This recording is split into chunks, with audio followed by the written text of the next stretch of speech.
In this lecture, we will learn about different types of data structures. Mainly, there are two types, primitive data structures and non-primitive data structures. The non-primitive data structures are further divided into two, as linear data structures and non-linear data structures. Before we start discussing about non-primitive data structures, primitive data structures warrant a discussion. Primitive data structures or simple data types are built-in data types in a programming language. In Java, there are 8 of such types available. They are int, long, byte, short, float, double, boolean and char. These simple data types are not objects in Java. They do not inherit object class. Due to performance issues, they are kept away from objects. Collections can only work with objects. Hence, it cannot work with these symbol types.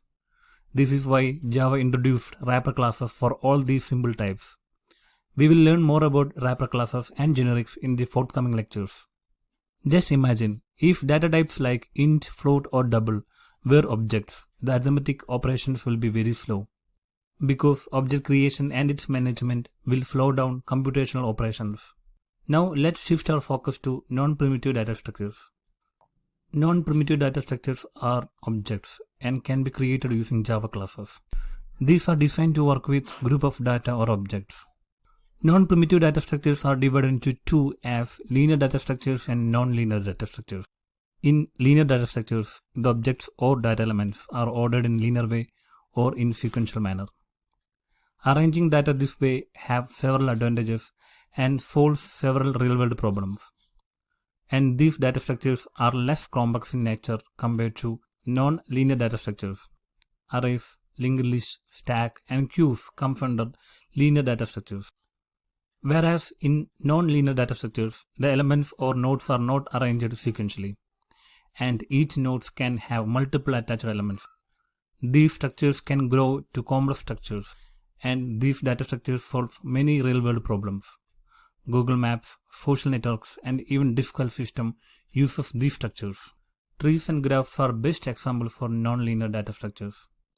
At a first glance, the hash table may seem like a linear data structure, but it is not, due to empty blocks between indexes, putting this structure under a non-linear data structure.